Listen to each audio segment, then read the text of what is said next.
कैसी समचरणीची शोभा, कैसी समचरणीची शोभा, कैसी समचरणीची शोभा,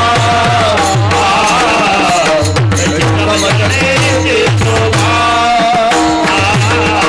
कैसी समचरणीची शोभा, कैसी समचरणीची शोभा,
थोडं दबल्यासारखं येतं.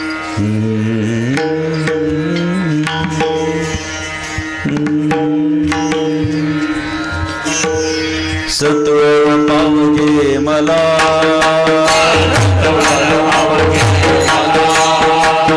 सत्वर पावगे मला भवानी आई रोडगावाहीन तुला भवानी आई रोडगावाहीन तुला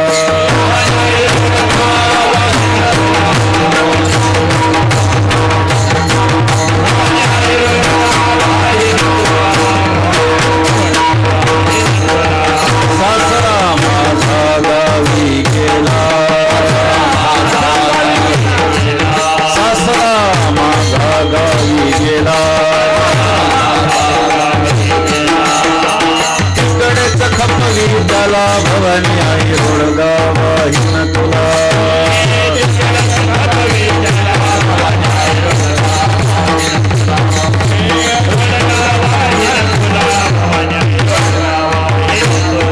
सासू माझी जाच करीते सासू माझी जाच करीते लवकर निर्दळी तिला भवानी आई रोडगावाहीन तुला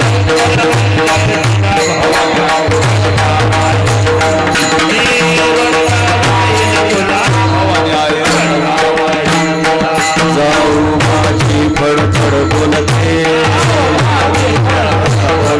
जाऊ माझी फडफड बोलते बोलकी कर ग तिला भवानी आई रोडगावाहीन तुला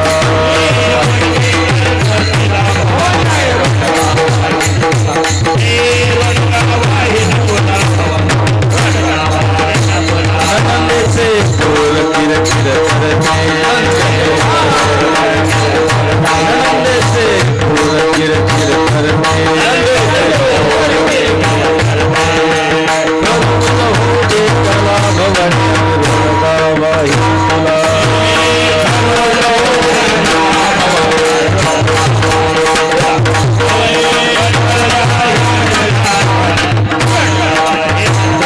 दादला मारुनी आहुती देईना दादला मारुनी आहुती देईना मोकळी कर ग मला भवानी आई रोडगावाहीन तुला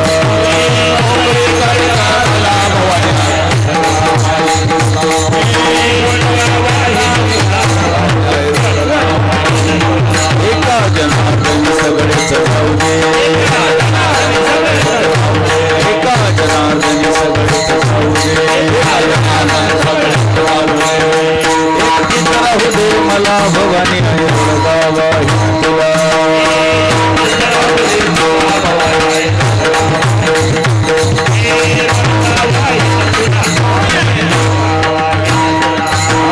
सत्वर पावगे मला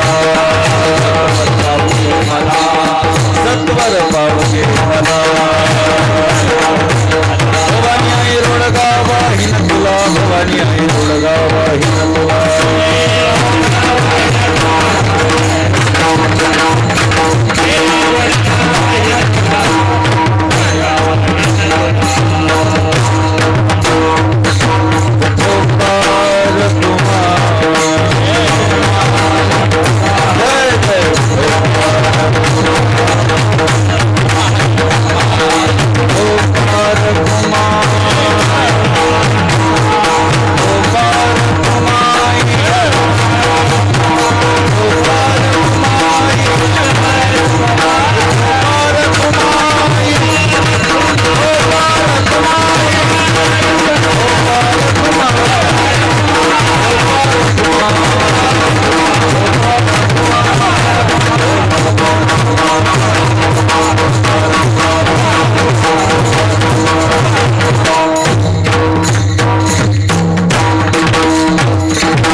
भक्तिपरायण कालिदास महाराज आणि भागवत महाराज हे दोघं म्हणते सत्वर पावगे मला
पावगे मला भवानी आई रोडगा वाहीन तुला.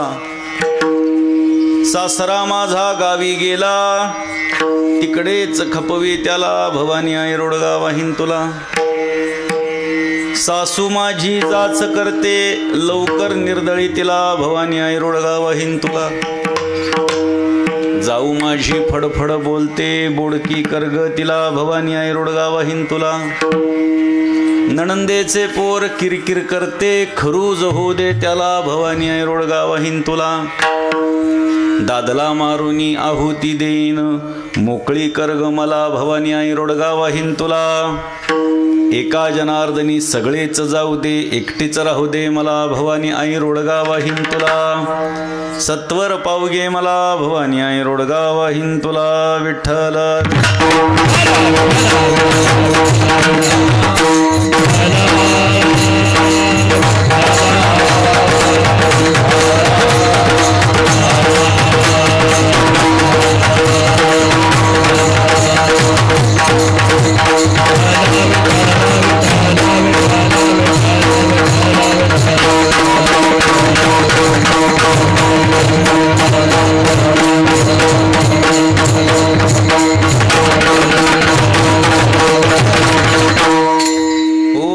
सद्गुरु निर्गुणा पार नाही तव गुणा बसोनी माझी रसना हरिगुणा वर्णवी. हरिगुण विशाळ पावन वदवी तू कृपा करून मी मूढमती दीन म्हणून कीव भाकी तसे. तुमचा प्रसाद झालिया पूर्ण हरिगुण वर्णिन मी जाण. एका वंदितसे चरण सद्गुरूंचे आदरे स्वये भानुजो भानु आराधिला. तयाचे कुळे दीपको दिव्य झाला हरी भक्तीला गोनितारी समस्ता. नमस्कार माझा सद्गुरु एकनाथा आदिनारायण विधियत्रीनाथ दत्त जनार्दन श्री एकनाथ शरण शरण एकनाथ.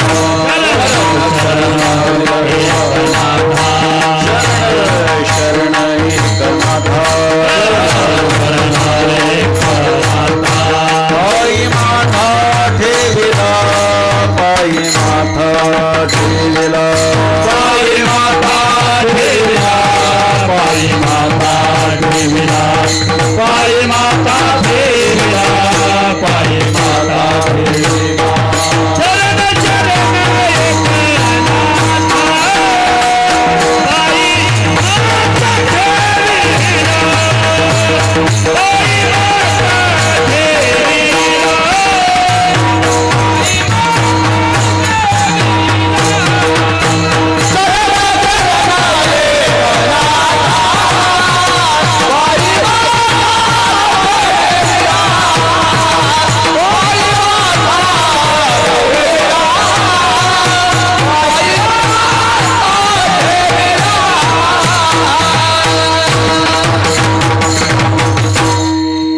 शांतीब्रह्म श्रीमंत शेखनाथ महाराजांच्या भारुडोपर प्रकरणातला अभंग आज सेवेकरता निवडलेला आहे. बंद केलं तरी चालेल. वारकरी संप्रदायातल्या टाळकऱ्यांच्या बऱ्यापैकी पाठात असणारा आणि आपला भावच जणू नाथ महाराज शब्दरूपात प्रकट करतायत ही भावना स्त्रियांची आहे आणि ती भावना ओळखून नाथ महाराजांनी लिहिलेला हा अभंग आहे. कारण जसा जसा एक एक चरणाचा उच्चार होत होता तसं तसं माझं लक्ष माता भगिनींकडे होतं. त्यांना असं वाटलं आपल्या आवडीचा विषय काहीतरी आहे. सासरा माझा गावी गेला तिकडेच खपवी त्याला. हां, काहीतरी चांगलं सांगणार आहेत महाराज. पुढच्या चरणाला तर सगळ्यांच्या कळ्या खुलल्या. सासू माझी जाच करते लवकर निर्दळी तिला. जाऊ माझी फडफड बोलते बोडकी करग तिला. हां, काहीतरी असं वाटू लागलं. आपल्या मनातल्या भावना नाथ महाराजांनी शब्दबद्ध केलेल्या आहेत. पण सांगू का, अर्धवट कीर्तन ऐकून कोणी जगदंबा मातेकडे जाऊ नका की बाहेरचे महाराज जे म्हणतात ते माझ्या बाबतीत घडू दे असं काही म्हणण्याचा प्रयत्न करू नका. कारण नाथ महाराजांच्या दृष्टीने कोण बाप, कोण सासरा आहे, कोण सासू आहे, कोण जाऊ आहे, कोण नणंद आहे, कोण तिचं लेकरू आहे, कोण दादला आहे, कोण स्वतः आहे, हे जोपर्यंत आपल्याला कळत नाही तोपर्यंत हा अभंग फक्त हसण्यावर न्यायचा नाही. याच्यामध्ये नाथ महाराजांनी जे काही तत्वज्ञान मांडलेलं आहे आणि तो परमात्मा मी आहे या अत्युच्च पातळीच्या तत्वज्ञानापर्यंत नाथ महाराजांनी आपल्याला नेऊन सोडलेला आहे. तो परमात्मा मी आहे हे होण्याच्यासाठी काय काय करावं लागतं, कोणत्या कोणत्या गोष्टींचा त्याग करावा लागतो याचा वस्तुपाठ या अभंगात नाथ महाराजांनी सांगितला आहे. विठ्ठल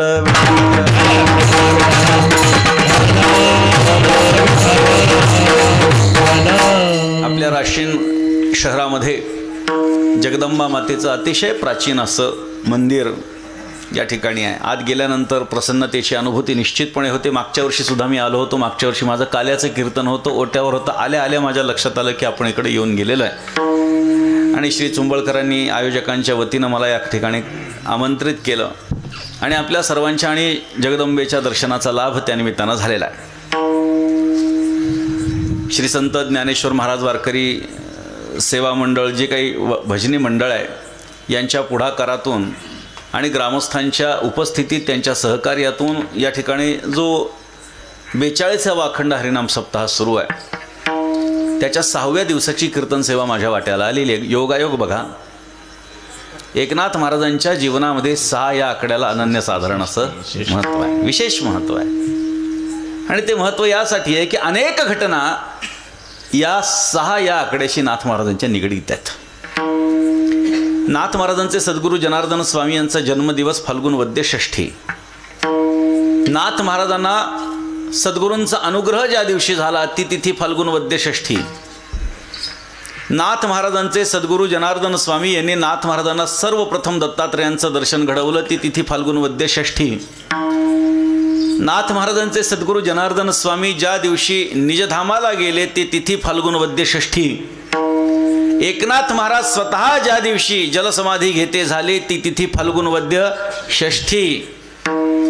ज्या ज्ञानेश्वरीचं आपण पारायण करत आहोत ती ज्ञानेश्वरी ज्या तिथीला नाथ महाराजांनी पूर्ण केली ती कपिला षष्ठी. 6 योग नाथ महाराजांच्या जीवनामध्ये 6 ह्या आकड्याशी संबंधित आहेत आणि त्यातच काय उरवठ्याला पुरवठ्या नाथ महाराजांचं इहलोकातलं आयुष्य हे 66 वर्षांचं होतं. हा योग 6 आकड्याचा नाथ महाराजांच्या जीवनात घडून आला आणि 6व्या दिवसाची कीर्तन सभा त्यांच्याच वंशजांना आपण दिली. हा काहीतरी योगायोग आहे. विठ्ठल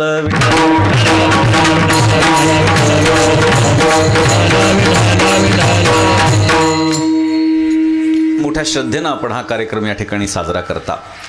परिसरातली ज्येष्ठ श्रेष्ठ मंडळी या ठिकाणी उपस्थित आहेत आणि त्या योगानं एक भरगतचं स्वरूप या कार्यक्रमाला आलेलं आहे. मोठ्या श्रद्धेनं आपण कार्यक्रम करता. हा अभंग या ठिकाणी निवडण्याचं कारणच हे आहे की जगदंबा मातेच्या दरबारामध्ये कीर्तनाची सेवा आहे आणि म्हणून तिचं काहीतरी एक भक्तीचं स्वरूप तिच्या चरणी आपण एखादं पुष्प अर्पण करावं आणि म्हणून हा अभंग घेतलेला आहे. खरं तर एकनाथ महाराजांची भारुड म्हणजे कुठल्याही संतांची भारुड ही एका अलंकाराशी संबंधित म्हणजे रूपक अलंकार. त्या ठिकाणी काहीतरी उपमेय असतं आणि काहीतरी उपमान असतं. हां, आणि त्या उपमेय उपमानाचं स्वरूप म्हणजे हा खरा अभंग आहे. या ठिकाणी मी सुरुवातीला सांगितलं सासरा कोण सासू कोण ह्या सगळ्या गोष्टींचं चिंतन आपल्याला करायचं आहे. म्हणजे एकनाथ महाराजांना आपल्याला तत्वज्ञान खेळीमेळीच्या वातावरणात सांगायचं आहे. म्हणजे कसं सांगायचं हे आपल्याला कळेल. जेव्हा आपण प्रथमदर्शनी शब्द ऐकले तेव्हा आपल्याला कुतूहल निर्माण झालं की काहीतरी सासू सासऱ्यांचा विषय सांगतायत, काहीतरी घरच्या संबंधांचा विषय सांगतायत. ही कुतूहलाची गोष्ट नाथ महाराजांनी पहिले तर शब्दांच्या माध्यमातून निर्माण केलेली आहे. म्हणजे तुकाराम महाराज जे एकनाथ महाराजांचं वर्णन करतात, ब्राह्मणाचा पोर खेळिया एका भला, तेणे जन खेळकर केला रे, जनार्दन बसवंत करुनिया त्याने वैष्णवांचा मेळा मेळविला रे, एकची घाई खेळता खेळता आपणची बसवंत झाला रे. हे नाथ महाराजांचं वर्णन जे तुकोबारायांनी केलेलं आहे त्या वर्णनाचं चिंतन करा. ब्राह्मणाचा पोर खेळिया एका भला, त्याने काय केलं, तेणे जन खेळकर केला रे. खेळीमेळीच्या वातावरणामध्ये तत्वज्ञान सांगण्याची पद्धत ही नाथ महाराजांनी सुरू केलेली आहे. अर्थात घटापटाचं तत्वज्ञान हे अवघड असतं अवघड शब्दामध्ये अवघड गोष्टी सांगितल्या तर त्या आणखी अवघड वाटायला लागतात आणि लोक त्यापासून दूर जाण्याची शक्यता असते, तिथे प्रवृत्त होण्याची शक्यता नसते. लोकांनी परमार्थामध्ये प्रवृत्त व्हावं, त्यांच्या आवडीचा विषय समोर आला तर लोक कान देऊन ऐकतील, ही भूमिका नाथ महाराजांनी स्वीकारली आणि समाजातल्या अन्य गोष्टीवरती नाथ महाराजांनी भारुडांची रचना केलेली आहे. म्हणून एकनाथ महाराजांची भारुडं जेवढी लोकाभिमुख झाली, लोकप्रसिद्ध झाली, तेवढी इतरत्र आपल्याला पाहायला सापडत नाही. त्याचं कारण नाथ महाराजांनी विषय जो निवडलेले आहेत ते आपल्या जीवनाशी संबंधित निवडलेले आहेत. जसं की एखादी स्त्री आपल्या नवऱ्याला सांगते तुम्हा वेगळे निघा, वेगळे निघून संसार बघा. आता हे काय आहे घरामध्ये, याचा अर्थ काय होतो? सरळ सरळ जो शब्दार्थ आपण पाहतो तो काय आहे? एक स्त्री आपल्या नवऱ्याला, एकत्रित कुटुंबात असणाऱ्या नवऱ्याला सांगते तुम्हा वेगळे निघा, तुम्ही वेगळे निघा, आता तुम्ही सगळ्यांमध्ये राहू नका आणि मग आपल्या जीवनामध्ये किती आनंद येतो तो बघा एकदा संसार माझ्याशी करून. अशा पद्धतीची ही भाषा आहे. परंतु याचा तत्वार्थ आपण जर लक्षात घेतला, लक्षार्थ जर आपण लक्षात घेतला तर तो असा आहे की आपण जीवन जगत असताना आपणच आपल्याकडे साक्षी भावानं बघा, म्हणजे आपण संसार कसा करतो आहोत याचं आपल्याला ज्ञान होईल. हा त्याचा पारमार्थिक अर्थ आहे. म्हणजे शब्दार्थ एक स्वतंत्र आहे की जो तुमच्या आमच्याशी निगडीत आहे, तुम्हाला आम्हाला कळणार आहे. परंतु त्याचा जो वाच्यार्थ आहे, त्याचा जो लक्षार्थ आहे, तो जो लक्षार्थ आहे तो मात्र परमार्थ प्रणव नाथ महाराजांनी केलेला आहे. म्हणजे परमार्थाच्या दृष्टीनं लोकांच्या गळ्यामध्ये अवघड गोष्टी न उतरवता सोप्या सोप्या करून सांगणं ही संतांची युक्ती आहे. म्हणून संत कायम युक्ती करत असतात. युक्तीनं, बरं का, युक्तीनं, शक्तीनं आणि भक्तीनं लोकांना परमार्थामध्ये प्रवृत्त करण्याची संतांची सवय आहे. आणि म्हणून कोणत्याही तुम्ही म्हणा शक्तीनं म्हणजे बळजबरी का नाही, त्यांच्या आध्यात्मिक शक्तीनं असा त्याचा अर्थ आपण घेऊ शकतो. युक्तीनं म्हणजे अशा पद्धतीनं लोकांना आवडेल अशी भाषा, आणि भक्तीनं म्हणजे भक्तीचं स्वरूप प्रकट करून लोकांना परमार्थापर्यंत नेणारे नाथ महाराजांसारखे संत आपण पाहू शकतो. आणि म्हणून एकनाथ महाराजांनी ज्या काही विषयांवरती चर्चा केलेली आहे, मंथन केलेलं आहे, त्यातली बरीचशी जी विषय आहेत ती संसाराशी संबंधित आहेत, संसाराशी मोठ्या प्रमाणामध्ये संबंधित आहेत. आणि मग खूप अभंग आहेत नाथ महाराजांची, खूप भारुड आहेत, आपल्याला कल्पना आहे, आणि की जी लोकांना आकर्षित करतात. ते विषयच असे आहेत की लोकांना आकर्षित करत असतात. आणि म्हणून अशा पद्धतीचा एक अभंग आज सेवेकरता निवडलेला आहे. भारुड म्हणजे काय? रूपक अलंकाराचं लक्षण काय आहे? भारुड म्हणजे काय? तर भारुड या शब्दाचे काही अर्थ आहे, असं वर्णन आहे बरं का. भारुंड नावाचा एक पक्षी म्हणतात, कधी पाहायला मिळालेला नाही, पण भारुंड नावाचा पक्षी, त्याला 2 तोंड असतात म्हणे. एका तोंडातून एक आवाज, दुसऱ्या तोंडातून दुसरा आवाज. एकच पक्षी, 2 मुख आणि 2 आवाज. याच्यातून असा अर्थ घ्यायचा की भारुड हे जे प्रकरण आहे ते वरवर पाहता एका तोंडानं वेगळं बोलताना दिसतं, मात्र दुसऱ्या तोंडानं त्याचा लक्षार्थ जो आहे तो स्वतंत्र आहे. म्हणून भारुंड अशा पद्धतीचा विचार आहे. अनेक त्याची रचना त्याच्या संबंधानं, काही ज्याला आपण म्हणतो विवरण आहे त्या शब्दाच्या संबंधाने आलेलं आहे. परंतु जास्त त्याच्या खोलामध्ये न जाता नाथ महाराजांनी या अभंगामध्ये आपल्याला काय सांगितलंय त्याच्या संबंधानं आपण चिंतन करणार आहोत. सामान्यपणे महिलांचे जे आदराचं स्थान आहे ते देवी असतं, कारण त्या स्वतः महिला असल्यामुळे महिलांच्या संबंधानं एक प्रेम आकर्षण भगवतीच्या संबंधानं हे मूलतः प्राप्त झाल्यामुळे इतर देवी देवतांची उपासना करण्यापेक्षा देवींची उपासना महिलांच्या माध्यमातून जास्त घडते. आणि नाथ महाराज हे समाजामध्ये राहणारे संत होते. जसं AC मध्ये राहून कोणी कोणाला उपदेश करत असेल तर त्याला काही महत्त्व नाही, समाजामध्ये जाऊन त्यांचे विचार आचार लक्षात घेऊन त्यांना काय हवं नकोय याची जाणीव करून त्यांना उपदेशाचे डोस पाजणारे नाथ महाराज होते. लोकांच्या भाषेमध्ये जाऊन, लोकांमध्ये जाऊन लोकांची सामान्य भाषा नाथ महाराजांनी अवगत केली आणि त्यांना पचेल रुचेल अशा पद्धतीचा परमार्थ त्यांच्या गळी उतरवला. त्या काळामध्ये नाथ महाराजांना खूप विरोध झाला, मोठा विरोध झाला. अगदी स्वतःच्या मुलाकडून सुद्धा नाथ महाराजांना विरोध पत्करावा लागला. हरिपंडित नाथ महाराजांचे चिरंजीव, मूलतः त्यांचं नाव हरी, परंतु मोठं पांडित्य त्यांच्याकडे होतं आणि त्यामुळे त्यांना हरिपंडित हे नाव पडलेलं होतं. पैठणमध्ये सगळेजण त्याला हरिपंडित ओळखायचे नावाने. एकनाथ महाराज सामान्य लोकांना संस्कृतातलं तत्त्वज्ञान मराठीत सोपं करून सांगतात, हे त्यांना काही रुचायचं नाही. बाकीची मंडळी म्हणायचे, बघा तुम्ही एवढे विद्वान पंडित आणि तुमचे पिताश्री बघा सामान्य लोकांना तत्त्वज्ञान शिकवत आहेत. हरिपंडितांना मोठं त्या गोष्टीचा त्रास व्हायचा की आपण एवढे मोठे व्युत्पन्न पंडित आहोत आणि आपले वडील अशा पद्धतीने गोष्टी करतात. त्यांनी काय होऊ लागलं आहे, आजच्या भाषेत बोलायचं झालं तर आपलं इम्प्रेशन डाऊन होऊ लागलं आहे. मग काय करायचं. एक दिवस वैतागले आणि सांगितलं मी चाललो काशीला, नाही थांबायचं मला तुमच्याकडे. नाथ महाराजांनी विचारलं असं कशामुळे. संस्कृतातलं तत्त्वज्ञान, वेदातलं तत्त्वज्ञान जे केवळ काही ठराविक लोकांपुरतं मर्यादित आहे, तुम्ही सर्वसामान्य लोकांना सांगता. ते एवढं गहन असं तत्त्वज्ञान सामान्य लोकांच्या गळी उतरवण्याचा प्रयत्न करता, त्यांची पात्रता आहे का? का तुम्ही असं करता? अशा गोष्टी करण्यासाठी तुम्हाला का प्रवृत्त व्हावं असं वाटतं? कधी धर्माचा विचार करताय का? कधी वर्णाचा विचार करताय का? नुसतं सामान्य लोकांमध्ये जायचं आणि मुख्य जे भगवंतानं सांगितलेलं तत्त्वज्ञान आहे ते मराठीमध्ये लोकांना सांगत बसायचं. नाथ महाराजांनी ज्या पद्धतीनं शास्त्रवाद काशीच्या पंडितांशी घातला, त्याच पद्धतीनं हरिपंडितांशी शास्त्रवाद झालाच. संस्कृतवाणी देवे केली तरी प्राकृत काय चोरापासून आली, नाथ महाराजांनी प्रश्न केला.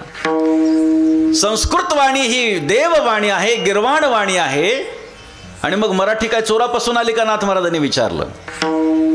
अरे गाईचा रंग काळा असेल, तांबडा असेल, पांढरा असेल, पण ती दूध पवित्र आणि गोडच देते ना. भाषा कोणतीही असो, पण भगवंताला ती प्रियच होते ना. त्याला कोणत्याही नावाने हाक मारा, विठाई किठाई माझे कृष्णाई कान्हाई रंगा येई, व त्याला मान्य आहे. कुठल्याही भाषेमध्ये त्याला बोलवा, त्याला ती मान्य आहे. परंतु वादविवाद वाढत गेला. तुम्ही परान्न घेता, मला नाही पटत, मी काशीला चाललो, निघून गेले. 3 मुलं होतं हरिपंडितांना, प्रल्हाद, मेघश्याम आणि राघोबा. त्यातले राघोबा पैठणला राहिले. नाथ महाराजांबद्दल प्रचंड प्रेम होतं म्हणून आजोबांबरोबर राहायचं म्हटलं, हट्ट केला. मात्र 2 मुलं हरिपंडितांबरोबर काशीला गेली. तिथे गेल्याच्या नंतर मोठं नाव तिथे सुद्धा कमावलं त्यांनी, कारण पंडित होते. इकडे नाथ महाराज वृद्धावस्थेकडे वळल्यानंतर आईसाहेब गिरिजाबाईंनी सांगितलं, महाराज आता आपली परंपरा पुढे चालवणारा हरी आहे, त्याला इकडे बोलवून घ्या. आता बाज झाली काशी, आता पैठणला बोलवून घ्या, आता दक्षिण काशीत बोलवा. आपल्या पत्नीचा आग्रह स्वीकारला आणि नाथ महाराज काशीला गेले. आपले वडील आल्यानंतर अत्यानंद झाला. बरेच वर्ष त्या ठिकाणी होती. अत्यानंद झाला. आपल्या मुलांना तिथे वेद पाठशाळेमध्ये घालून त्यांच्याकडून सुद्धा अध्ययन करून घेतलं होतं हरिपंडित महाराजांनी. नाथ महाराज आल्याचे कळाले. काशीमधली सगळी पंडित जमा झाली, नाथ महाराजांचा आदर सत्कार करू लागली. त्यावेळी पहिल्यांदा हरिपंडितांना कळालं की काशीमध्ये सुद्धा आपल्या वडिलांचा डंका वाजलेला आहे. कारण हरिपंडित ज्यावेळी काशीला गेले त्याच्या काही वर्षाआधीच नाथ महाराजांनी त्या ठिकाणी एकनाथी भागवत लिहिलं होतं. आणि ते एकनाथी भागवत काही पंडितांच्या सांगण्यावरून जेव्हा गंगेमध्ये बुडवलं तेव्हा गंगेनं वरच्यावर ते झेललं आणि ती गोष्ट राजापर्यंत गेली, काशी नरेशापर्यंत गेली. आणि त्या काळामध्ये एकनाथी भागवताची 7 दिवस हत्तीवरून मिरवणूक निघाली होती. त्यामुळे एकनाथ महाराज बऱ्याच जणांचे परिचित होते, पंडितांना ज्ञात होते. नाथ महाराजांचं आगत स्वागत केल्यानंतर पहिले तर हरिपंडित बिचकले की काशीसारख्या ठिकाणी आपल्या वडिलांना एवढे मानतात लोक, पण आपला हे का सोडला नाही. तरी सांगितलं या, वडील आलेत घरी, या, आदर सत्कार केला. काही दिवस नाथ महाराज राहिले. नाथाने सांगितलं की चल आता पैठणला. हरीनं सांगितलं, बाबा मी पैठणला यायला मला काही त्रास नाही, पण तुम्ही संस्कृतातलं तत्त्वज्ञान मराठीमध्ये लोकांना सोपं करून सांगता, मला पटत नाही. तुम्हाला लोकांना तत्त्वज्ञान सांगायचं आहे ना, सांगा, पण संस्कृतातच सांगा, मराठीत सांगू नका. नाथ महाराजांनी सांगितलं, बाबा मला तर काय तुझ्या एवढं संस्कृत येत नाही, तू प्रवचन करत जा. नाथ महाराजांना जर का संस्कृत येत नसलं असतं तर एवढ्या सगळ्या संस्कृत ग्रंथावरच्या टीका नाथ महाराजांनी लिहिल्या असत्या का मला सांगा. पण सामान्य लोकांच्यासाठी नाथ महाराजांची विचारसरणी लक्षात घ्या. तू करत जा प्रवचन, ठीक आहे, काय हरकत नाही. तुम्ही नाही करणार ना, अजिबात करणार नाही, तू करत जा, ठीक आहे. प्राण घ्यायचं नाही, ठीक आहे. येतो. आपल्या दोन्ही मुलांना घेतलं, बायकोला घेतलं आणि हरिपंडित नाथ महाराजांच्या बरोबर पैठणला आले. आल्याच्या नंतर हरिपंडितांचं प्रवचन सुरू झालं. घटापटाचं तत्त्वज्ञान सांगू लागले. संस्कृतातल्या गोष्टी संस्कृतात लोकांना समजावून सांगू लागले. तुडुंब भरणारं मंदिर हळूहळू लोक कमी होऊ लागले, रिकामं होऊ लागलं. हरिपंडितांच्या लक्षात आलं की आपली मात्रा या ठिकाणी चालत नाही आहे. आपण भलेही विद्वान असो, परंतु आपली विद्वत्ता ह्या सामान्य लोकांच्या उपयोगाची नाही. ही दुसरी जाणीव त्यांना आपल्या वडिलांसंबंधानं झाली की आपले वडील लोकांना व्यवस्थित समजावून सांगतात, त्यांच्या भाषेत सांगतात, म्हणून एवढी गर्दी जमते.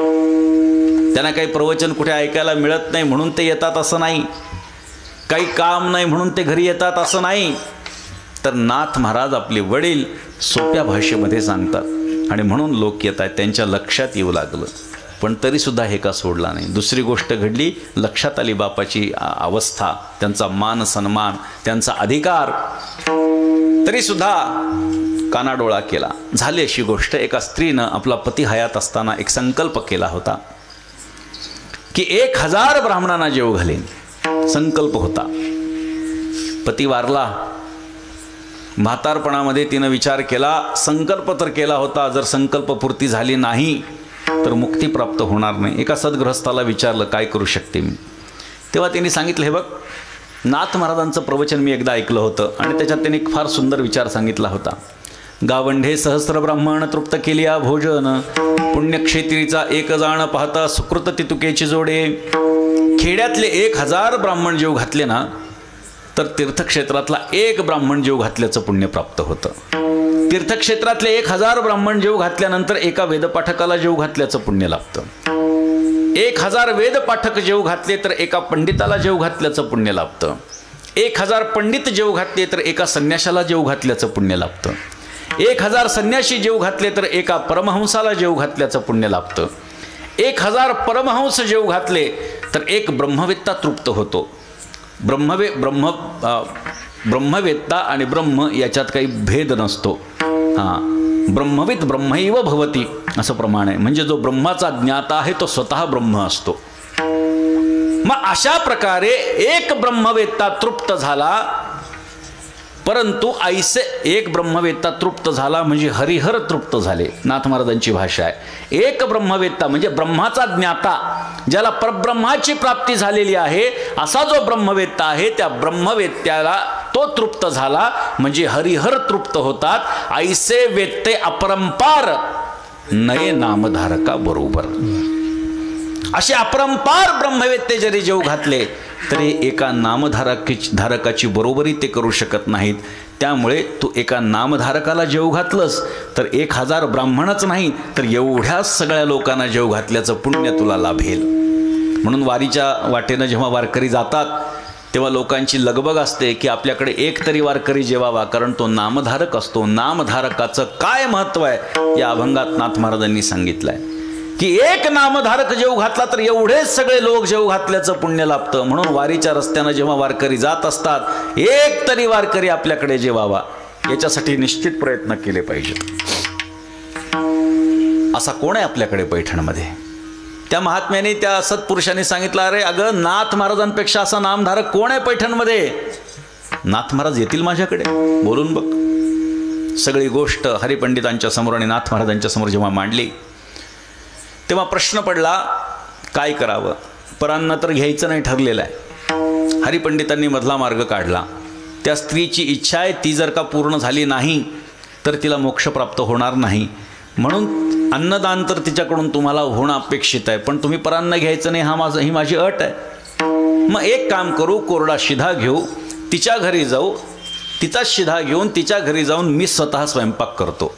शास्त्रवचन त्यांनी काय काढायचं असेल काढलं, मधला मार्ग काढला. ठीक आहे म्हणले नाथ महाराज, काही हरकत नाही. पण एकनाथ महाराज येणार आहे म्हणल्यानंतर तिने काही खाण्याची पदार्थ केली होती. तिची भावना अशी होती की माझ्या हातचं काहीतरी खाल्लं पाहिजे. काय करावं?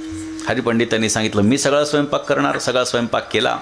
पत्रावळ वाढली. नाथ महाराज जेवायला बसले. अपुषण घेतलं. जेवण सुरू झालं. जेवण संपन्न होत आलं. ताटातल्या गोष्टी सगळ्या संपत आल्या. पोट भरू लागलं. पण त्या स्त्रीनं हरिपंडित आत गेल्याच्या नंतर इशारा केला की महाराज माझ्या हातचा लाडू एक तरी घ्या. आता नाथ महाराज विचारामध्ये पडले काय करायचं.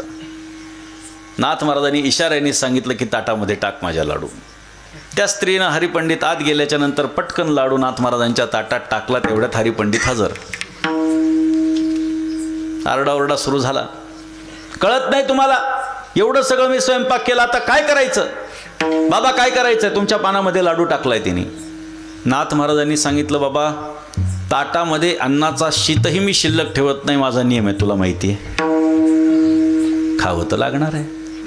तो लाडू खाल्ला, पर्याय नव्हता. त्या स्त्रीची इच्छा पूर्ण झाली, आपल्या हातचं काहीतरी खावं. 1000 ब्राह्मणांना जेव घालणं हे देखील त्या निमित्तानं पूर्ण झालं. आपोषण घेतलं. नाथ महाराज उठले. ती स्त्री पटकन पत्रावळ उचलण्यासाठी आली. नाथ महाराजांनी सांगितलं, थांब थांब थांब. वाढलंय कोणी? हरिपंडिताने. स्वयंपाक कोणी केलाय? हरिपंडित. त्यालाच उचलू दे. पंक्तीमध्ये पत्रावळ उचलण्याची जी सेवा आहे त्याच्यापेक्षा दुसरी कुठलीही सेवा नाही, लक्षात ठेवा. पंक्तीमध्ये वाढण्यापेक्षा पंक्तीतल्या उष्ट्या पत्रावळी उचलण्याचं पुण्य हे वाढण्यापेक्षाही जास्त आहे. म्हणून अश्वमेध यज्ञ जेव्हा पांडवांच्याकडे होता तेव्हा भगवंतानं पांडवांच्या घरच्या उष्ट्या पत्रावळी उचलल्या. याच्याहून तुम्ही लक्षात घ्या किती मोठं पुण्य त्या माध्यमातून आहे. नाथ महाराजांनी सांगितलं, थांबा थांबा, हरीला उचलू द्या. हरीला सांगितलं, उचल बाबा. हरिपंडितांनी पत्रावळ उचलली, बाहेर टाकली. आत येऊन पाहतो तर पत्रावळ जागेवरच. त्यांना वाटलं पत्रावळीला चिकटली की काय एखादी. उचलली, बाहेर टाकली, आत आले, पुन्हा पत्रावळ जागेवर. तिसरी पत्रावळ, चौथी पत्रावळ, असं करता करता 1000 पत्रावळी हरिपंडितांनी बाहेर टाकल्या. आणि त्यावेळी त्यांना कळालं आपला बाप साधारण नाहीये, हा प्रत्यक्ष महाविष्णूचा अवतार आहे. शरणनाथ महाराजांना हरिपंडित आले.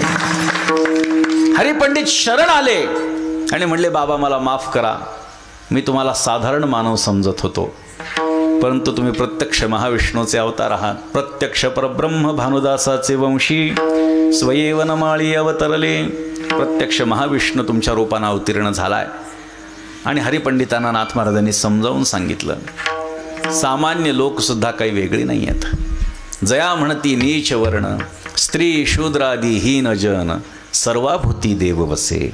नीच्या ठाई काय नसे, नीच कोठोनी जन्मला, पंचभूता वेगळा केला. नाथ महाराज म्हणतात, अरे सगळं विश्व जर पंचमहाभूतांनी बनलेलं आहे तर स्त्रिया असो शूद्र असो ज्याला म्हणण्यात येतं ते सुद्धा पंचमहाभूतांनी बनलेलं आहे. त्यामुळे कोणाचाही द्वेष करू नकोस.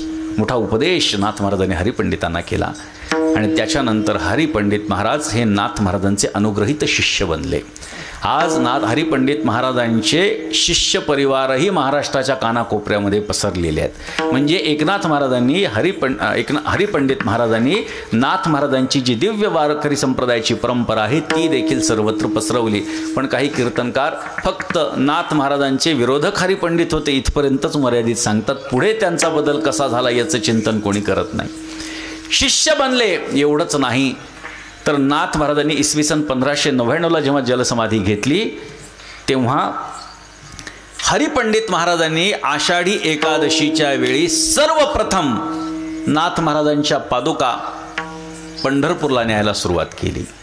सर्वप्रथम जर का कुठल्या संतांच्या पादुका पंढरपूरला जात असतील तर त्या एकनाथ महाराजांच्या जात होत्या.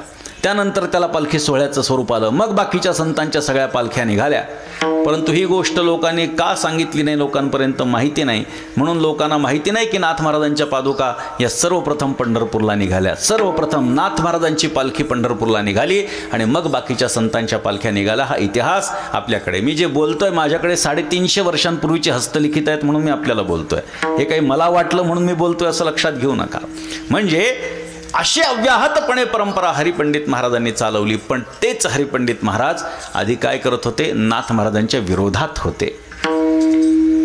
कशामुळे विरोधात? कारण नाथ महाराज सर्वसामान्य लोकांना संस्कृतातलं अवघड तत्वज्ञान सांगत होते म्हणून विरोध हा त्यांचा होता. परंतु नाथ महाराजांच्या पुत्राचाच विरोध शमला. मग आपण कसं काय काही बोलायचं म्हणून बाकीची काही मंडळी पैठणची बाजूला झाली. पण काहींनी आपला हेका सोडलाच नव्हता. तरी देखील नाथ महाराज आपलं कार्य अव्याहतपणे पुढे चालवत होते. समाजामध्ये जायचं, समाजाचं निरीक्षण करायचं, समाजातल्या गोष्टींचं अवलोकन करायचं आणि त्यांना कोणत्या माध्यमातून आपण उपदेश करू शकतो याची जाणीव करून घ्यायची, माहिती करून घ्यायची. आणि ही माहिती नाथ महाराजांनी केली. आणि लक्षात आलं की स्त्रियांचं ओढ जी आहे ती भगवतीकडे, देवीकडे आहे. म्हणून नाथ महाराजांनी अनेक अशा रचना रचलेल्या आहेत की ज्याच्यामध्ये देवीचा उल्लेख आहे. परंतु संत महात्मे वारकरी संप्रदायातले सगळेच्या सगळे संत हे एकाच देवाची उपासना करतात ते आपल्याला माहिती आहे. आपुला तो एक देव करून घ्यावा तेणे विण जीवा सुख नव्हे. काय सांगताय तुकोबारा? एक करून घ्यायचा देव. अनेक देवतांची उपासना ही वारकरी संप्रदायाला मान्य नाही.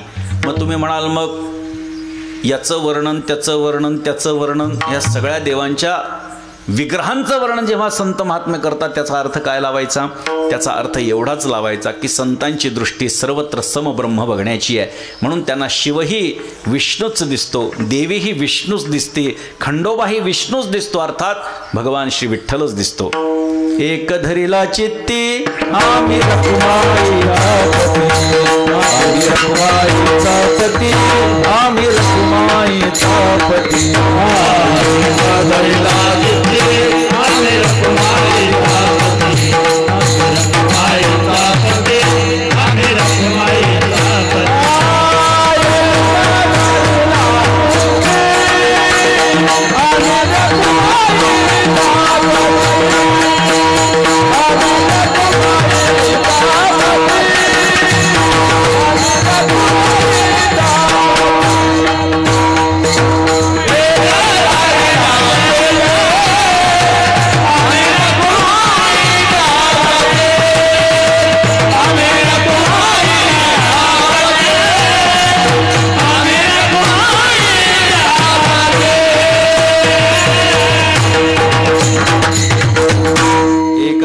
चित्ती आम्ही रखुमाईचा पती. भगवंताच्या शिवाय अर्थात विठ्ठलाच्या पांडुरंगाच्या शिवाय संत महात्म्यांना दुसऱ्या कुठल्याही देवतांच्या बद्दल काही आकर्षण नाही.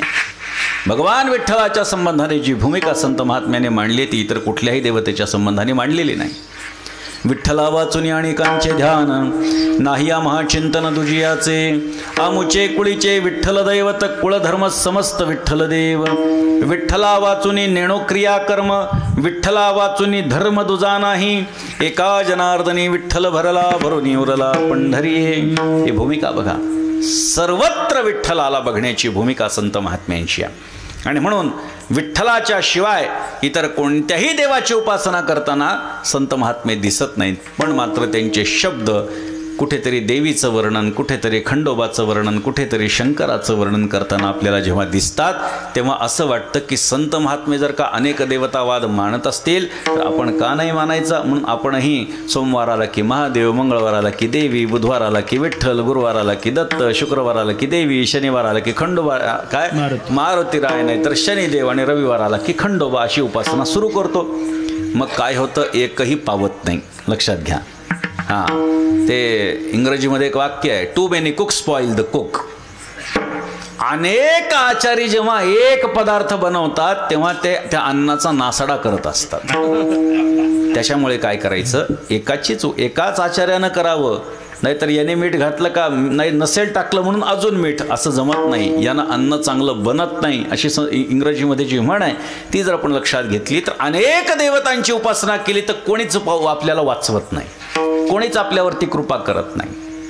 त्याच्यामुळे एकधरीला चित्ती आम्ही रखुमाईचा पती, त्या पांडुरंगाचंच चिंतन करायचं. तत्चिंतनम तत्कथनम अन्योन्यम तत्प्रबोधनम. बोलण्याची नाही आता देवा विण काही, बस त्या एकाच देवाच्या बद्दल बोलायचं. तत्चिंतनम तत्कथनम अन्योन्यम तत्प्रबोधनम. हीच भूमिका जर आपण ठेवली संतांच्या सारखी तर आपलाही परमार्थ संतांच्या सारखा होऊ शकतो. पण आमची भूमिका तशी नसते. मग तुम्ही म्हणाल की तुम्ही एवढं सांगताय की विठ्ठलाच्या शिवाय दुसरं काहीच बोलत नाहीत संत महात्मे, मग नाथ महाराजांचे अनेक अभंग देवीपर का आहेत? कारण नाथ महाराजांनी लोकभावना जाणून घेतलेली आहे. देवीचे उपासक मोठा वर्ग आहे हे त्यांच्या लक्षात आलं. म्हणून देवीला समोर ठेवून नाथ महाराजांनी खरा जो परमार्थ आहे तो लोकांच्या गळी उतरून त्यांना ज्ञानामृत पाजल्याचं आपल्याला लक्षात घेता येईल. अनेक रचना नाथ महाराजांच्या ज्या अशा आहेत की ज्या फक्त देवीचं वर्णन करतायत की काय असं वाटावं, पण मूलतः जर बघितलं तर ते पांडुरंगाचंच वर्णन आहे हे आपल्याला पाहता येईल. उदाहरण देतो. स्वर्ग मृत्यू पाताळ याचा मंडप घातला हो. स्वर्ग मृत्यू पाताळ याचा मंडप घातला हो. स्वर्ग मृत्यू पाताळ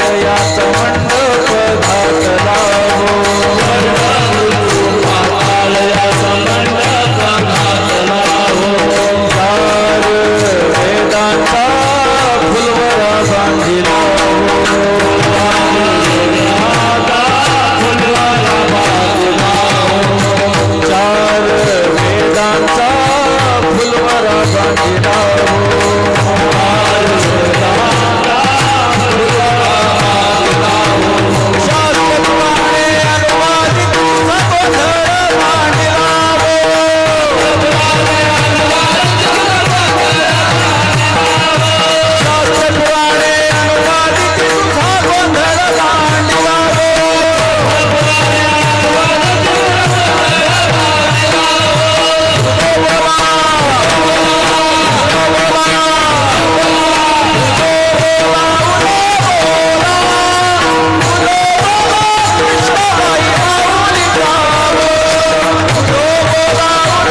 पाताळ याचा मंडप घातला वो.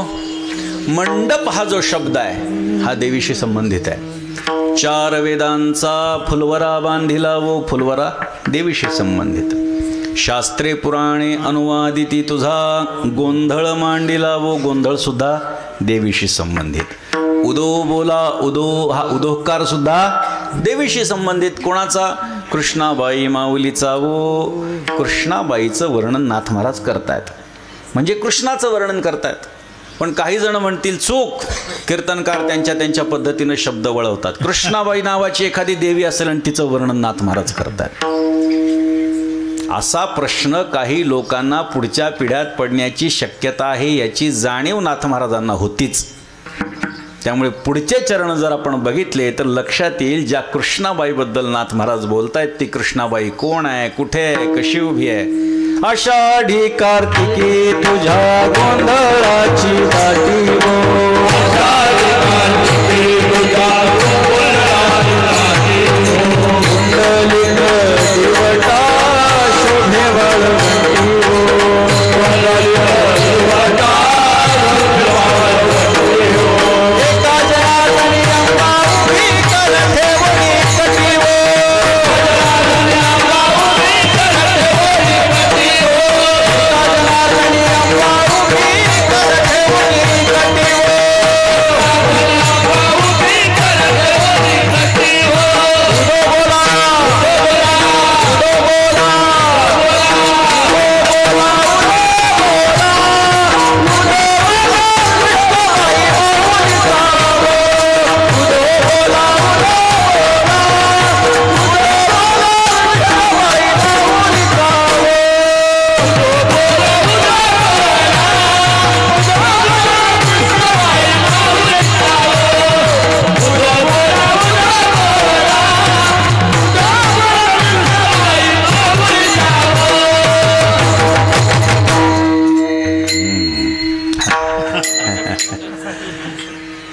नाथ महाराजांनी सांगितलं ज्या कृष्णाबाईबद्दल मी बोलतोय त्या कृष्णाबाईचं वर्णन काय. आषाढी कार्तिकी तुझ्या गोंधळाची दाटी वो. आषाढी कार्तिकीला कुठे जमा होतात लोक?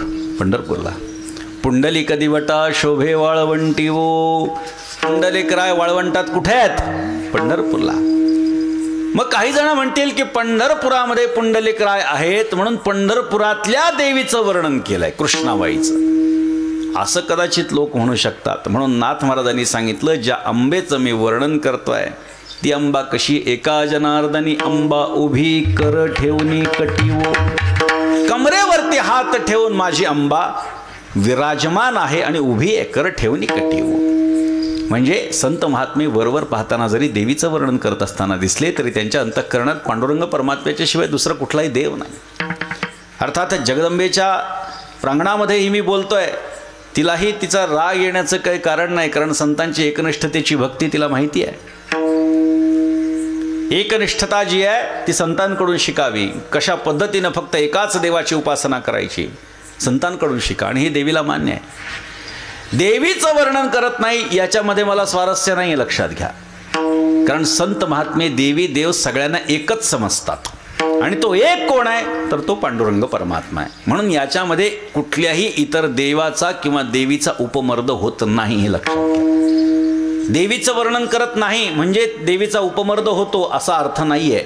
देवाचं वर्णन होत आहे ना, बस त्या देवाचं वर्णन म्हणजेच या देवीचं वर्णन आहे असा त्याचा अर्थ घ्यायचा असतो. आणि म्हणून नाथ महाराजांनी बघितलं की समाजामध्ये देवीच्या संबंधाने आकर्षण आहे. आणि मग नाथ महाराजांनी एक रूपक रचलं. घरातल्या एका धाकट्या सुनेचं रूपक रचलं. ती उपमेय आहे आणि ती उपमान आहे. आणि उपमेय काय आहे? एक भक्त. एक भक्त आपल्या उपास्याच्या, आपल्या साध्याच्या, आपल्या श्रद्धास्थानाच्या समोर जाऊन उभा राहिला. ती स्त्री उभी राहिली आणि भगवतीची प्रार्थना करू लागली, मला लवकर प्रसन्न हो. अर्थात एखादी व्यक्ती लवकर प्रसन्न होऊन आपलं काम करणं जर अपेक्षित असेल तर तिला काहीतरी द्यावं लागतं, नाही का? व्यवहारातला नियम आहे. आपलं काम जर लवकर व्हायचं असेल तर काहीतरी द्यावं लागतं की नाही? हीच भूमिका इथे पण आहे. तुम्ही म्हणाल मग तिथे पण हीच भूमिका आणि इथे पण हीच जर भूमिका आहे तर संसारामध्ये आणि परमार्थामध्ये फरक काय? तिथे देण्यात येणारी गोष्ट वेगळी आणि इथे देण्यात येणारी गोष्ट वेगळी आहे. इथे व्यावहारिक गोष्टी होतात, पैसे दिले तर काम होतं, परंतु तिथे देवाकडे पैसे ठेवले म्हणजे भगवान आपल्यावरती प्रसन्न होतो असं नाही आहे. तुम्ही किती मोठं देता याच्यावरती भगवान कधीच प्रसन्न होत नाही, तुम्ही कसं देता याच्यावरती प्रसन्न होतो. विठ्ठल विठ्ठल.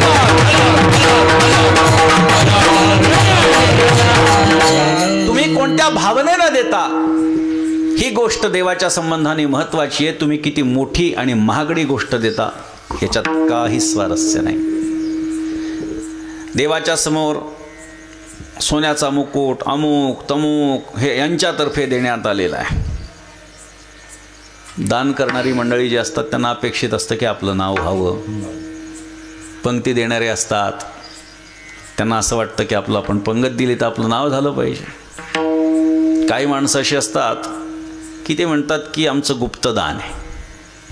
काही माणसं काय म्हणतात? आमचं गुप्तदान आहे. पण ते गुप्त किती प्रगट असतं हे सांगण्याची गरज नाही. मी 10 लाख दिलेत बरं का, पण गुप्तदान दिलेत असं प्रत्येकाला सांगत बसायचं. काय उपयोग त्या दानाचा? एकाने 10 लाख रुपये दिले, जाहीर केलं, एक चेक लिहून दिला आणि सांगितलं हे घ्या, हे आपलं गुप्तदान आहे बरं का. म्हटले बरं ठीक आहे. बिचारा जो अनाऊन्समेंट करणारा आहे तो खुश झाला. आत्ताच आपल्या मंडपामध्ये एक जण असं आहे, एकाने आत्ताच मोठ्या प्रमाणामध्ये आपल्याला 10 लाख रुपयाची देणगी दिली आहे. त्याने आपली बिचाऱ्याने जाहीर करू लागला हे गुप्तदान आहे, सगळ्यांनी टाळ्या वाजवा. म्हणले की सगळे टाळ्या वाजवा, तुम्ही नका वाजवू. झालं. तो आला थोड्या वेळात, जवळ आला. तो म्हणला एक काम करा म्हणे, फक्त एवढं सांगा की ज्यांनी हे गुप्तदान दिलंय तो ह्या मंडपामध्येच आहे. म्हटलं ठीक आहे, चला आता 10 लाख रुपये दिलेत. त्यांनी सांगितलं 10 लाख रुपये ज्या गृहस्थानं आपल्याला गुप्तदान म्हणून दिलेलं आहे ती व्यक्ती इतरत्र कुठे नाही तर आपल्या मंडपामध्येच आहे. पुन्हा टाळ्या. त्याला वाटलं अजून कौतुक व्हावं. थोड्या वेळाने आला. म्हटलं अजून एक वाक्य एक काय? त्यांनी सांगितलं ज्याने हे गुप्तदान दिलंय तो सध्या स्टेजवर विराजमान आहे. म्हटलं एवढं सांगा. झालं. त्यांनी आपला पुन्हा जाहीर, ज्याने हे गुप्तदान 10 लाख रुपयाचं दिलेलं आहे तो मंडपामध्ये आहे आणि तो स्टेजवर विराजमान आहे. म्हटल्यानंतर स्टेजकडे लक्ष गेलं लोकांचं, टाळ्या वाजवल्या लोकांनी. त्याला तरी समाधान होईना. पुन्हा आला, सांगितलं एक काम करा, आता शेवटचं म्हणले बस, की ज्यांनी हे गुप्तदान दिलंय ना तो 3ऱ्या खुर्चीवर बसला एवढं बोला म्हणे बस. झालं, दृष्टांत संपला. काय उपयोग आहे हे दान देऊन? उपयोग काय आहे? अहो उजव्या हाताचं डाव्या हाताला कळू नये हे दानाचं महात्म्य आहे. पण इथे देण्याची भूमिका की आम्ही देतो हे दाखवण्याची भूमिका असते. ठीक आहे. माझं म्हणणं असं आहे की ज्यांनी दिलं त्याचं नाव व्हावं, ज्यांनी दिलं त्याचं नाव व्हावं. पण काही माणसं महाराज काय सांगावं तुम्हाला, छोट्या छोट्या गोष्टी असतात महाराज, पण आम्ही करतो हे दाखवण्यासाठी काही करायची तयारी. आता कुठे कुठे कीर्तनाला गेल्यानंतर 50-50 हार घातले जातात. आता ते हार काय 50 हार घालून कीर्तनकार काय थांबू शकत नाही. हार आला की काढून आपलं ठेवायचं. एका ठिकाणी मी गेलो आणि ते हार काढून दिले. आता ते एकाकडे दिले त्याने तिकडं नेले, रांगच लागली. 50 हार झाले. 15-20 मिनटं हार चालू. मी विचार करू लागलो हे हार कसं काय एवढे जणी जमा केलेत. बघितलं तर मागच्या दाराने नवीन माणसाला तेच हार देऊन माझ्या गळ्यात घालून. अरे बापरे, म्हणले अवघड आहे. मग आता मी काय केलं, मी हार काढले आणि माझ्याजवळ ठेवले. म्हणलं आता नकोच, नाही तर याच्यातच कीर्तन सगळं संपायचं.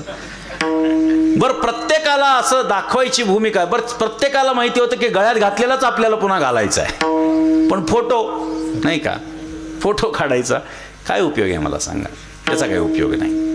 देवाकडे गेल्याच्या नंतर आपण काय देतो याच्यापेक्षा कसं देतो याला महत्त्व आहे.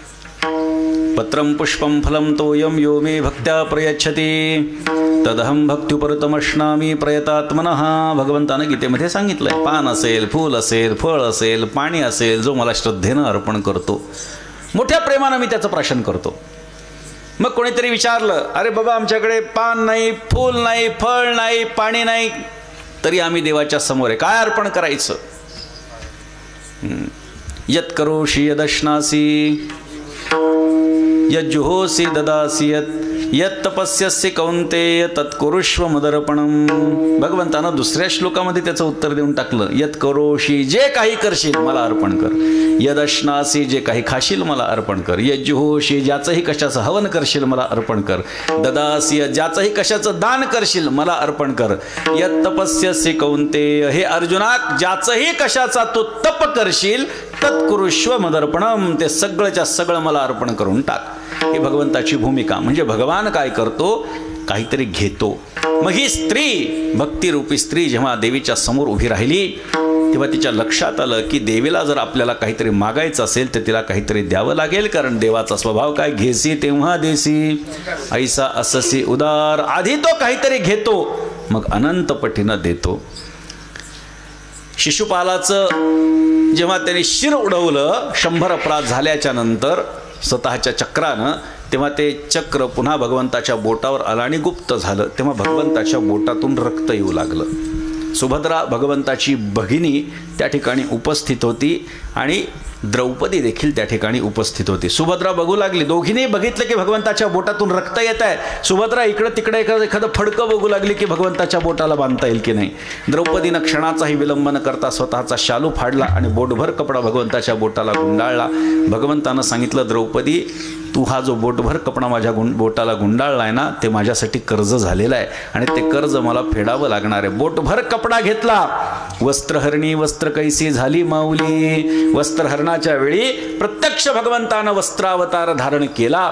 ही गोष्ट जर आपण बघितली तर आपल्याला लक्षात येईल की परमात्मा घेतो मग अनंत पटीनं देतो. त्या स्त्रीला माहिती होतं आणि त्या भक्ताला माहीत असल्यामुळे तिनं देवीला सांगितलं, हे देवी तू माझ्यावरती लवकर प्रसन्न हो. जर तू माझ्यावरती प्रसन्न होशील तर मी तुला रोडगा अर्पण करेल अभंगाच्या.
मला भवानी आई रोडगा वाहीन तुला. तू जर मला लवकर प्रसन्न झाली तर मी तुला रोडगा देईन. रोडगा म्हणजे जाड भाकरी.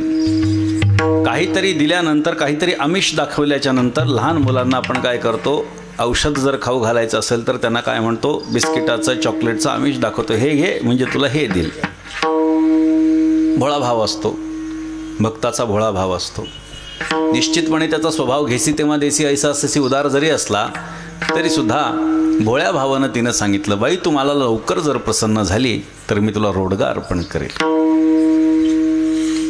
भगवान गणेशाला प्रसन्न करायचं असेल तर मोदक अर्पण करतो. भगवान श्रीकृष्णाला प्रसन्न करून घ्यायचं असेल तर लोणी खडी साखर अर्पण करतो. तसं भगवतीला जर प्रसन्न करून घ्यायचं असेल तर रोडगा म्हणजे जाड भाकरीचा एक प्रकार आहे, तो अर्पण केला तर ते देवीला आवडतो म्हणे, आणि मी तुला अर्पण करेल. अर्थात मी तुला हे माते भक्ती अर्पण करते, भक्ती रूपी रोडगा अर्पण करते, कारण माझ्याकडे दुसरं देण्यासाठी काही नाही, पण तू माझ्यावर प्रसन्न हो. आणि काय आश्चर्य, तिची भक्ती बघून देवी प्रसन्न झाली आणि सांगितलं, माग काय मागायचंय ते. काय असतं, कोण प्रसन्न झालं याच्यावरती ठरवायचं असतं काय मागायचं ते. मी काय म्हणतो लक्षात घ्या, कोण प्रसन्न झालं यावरती ठरवायचं असतं काय मागायचं ते. एकाला राजा प्रसन्न झाला, राजा प्रसन्न झाला, म्हटला मी तुझ्यावर एवढा प्रसन्न आहे, एका व्यक्तीवर एवढा प्रसन्न आहे तुझ्यावर, काय मागायचं ते माग. हातात तंबाखू होती, म्हटलं चुना मिळाला तर बरं होईल. राजा प्रसन्न झालाय, संपत्ती माग, जमीन माग, सोनं नाणं माग, तुझं लग्न झालं नसेल त्याला मुलगी असेल त्याची मुलगी माग, अर्ध राज्य माग, काय मागता येऊ शकणार नाही. राजा प्रसन्न झालाय, बरं तो म्हणतोय काय मागायचं ते माग, तरी काय तंबाखूला चुना. याला कर्मदरिद्री असं म्हणतात. म्हणजे मोठं होण्याचा मोठा प्रसंग आहे, पण निर्णय चुकवायचा आणि बोलून सगळं घालवायचं. काही माणसं असतात बोलून सगळं घालवतात, सगळं करण्याची क्षमता त्यांच्याकडे असते, पण बोलून घालवतात. एका ठिकाणी राजेशाही होती, घडलेली घटना सांगतात. विदेशात सगळीकडे लोकशाहीचं वारं वाहत असताना आपल्याकडेच राजेशाही का, असा प्रश्न एकाला पडला. वक्तृत्व चांगलं होतं, मोठ्या आवेशामध्ये बोलायचा, हातवारे करून बोलायचा, सगळ्या जगामध्ये लोकशाही आहे, आपल्याच राज्यात राजेशाही का, असं झालं पाहिजे, राजेशाही बुडवली पाहिजे. आकर्षित झाले लोक, लाखो लोकांचा समाज समुदाय त्याच्या पाठीमागे उभा राहू लागला. बरं, राजा काही वाईट नव्हता, राजा चांगला, नियमाप्रमाणे सगळं वागायचा. राजेसाहेबांपर्यंत ही वर्णी गेली. राजाने सांगितलं पकडायचं आणि भर चौकामध्ये लाखो लोकांच्या समोर त्याला फाशी देऊन टाकायची आदेश दिला. कशासाठी, मी जर काही वाईट वागत असेल तर ठीक आहे राजेशाही जाणं, पण मी जर सगळ्यांना धरून चालतो तर कशासाठी माझा विरोध. सैनिक पकडायला प्रयत्न करायचे, हा गुंगारा देऊन पळून जायचा. महत् प्रयासानं त्याला पकडलं. बोलायची सवय, नको तिथं बोलायची सवय. एक दिवस पकडलं, भर चौकामध्ये लाखो लोकांच्या समोर तो फास तयार करण्यात आला. त्याच्या गळ्यामध्ये ते काळा कपडा घातला, दोर बांधला. तो जल्लाद आला, त्याने ती काठी अशी केली, त्याच्या पायाखालची फळी बाजूला सरकली, तडफड तडफड तडफड तडफड करू लागला. सगळे लोक पाहत होते, कारण राजाला हे दाखवायचं होतं की माझ्या विरोधात जर जाल तर अशी परिस्थिती तुझी होईल, प्रत्येकाची होईल. त्यामुळे आता कोणी अशा लोकांच्या नादी लागू नका, हे संदेश हा द्यायचा होता. झालं असं, तडफड तडफड केल्यामुळे तो दोर तुटला ना खाली पडला. सैनिक धावत राजाकडे गेला, म्हणजे राजेसाहेब दोर तर तुटला, काय करायचं. त्या राज्यात असा नियम होता की एखाद्याला फाशी दिली आणि कोणत्याही कारणानं जर तो वाचला तर त्याच्यावर भगवंताची कृपा आहे असं समजून त्याला सोडून देण्यात यावं. हा नियम त्या राज्यात होता. आता काय झालं, दोर तुटला, हा वाचला, आता याला शिक्षा मिळण्याचं काही कारण नव्हतं. राजानंच स्वतंत्रपणे त्याला आदेश दिला होता सैनिकांच्या माध्यमातून की त्याला सोडून द्या, शांत बसावं ना. पण लोक दिसले, आवेशात आला. अरे जो राजा आपल्याला फासाचा दोर चांगला देऊ शकत नाही तो काय चांगलं राज्य करू शकतो. दुसरा सैनिक धावत गेला. म्हटले महाराज असं सांगितलं, राजाने सांगितलं आता पक्का दोर वापरा. विठ्ठल विठ्ठल.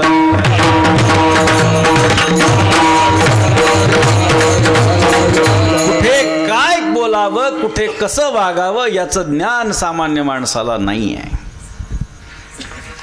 जाऊ द्या, सत्वर पावगे मला भवानी आई रोडगा वाहीन तुला, तुला काहीतरी देते, पण तुम्हाला लवकर प्रसन्न हो. देवी प्रसन्न झाली आणि तिने सांगितलं काय मागायचं ते माग. पहिलं मागणं मागितलं अभंगाच्या दुसऱ्याच्या.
गावी गेला तिकडेच खपवे त्याला भवानी आई रोडगा वाहीन तुला. सासरा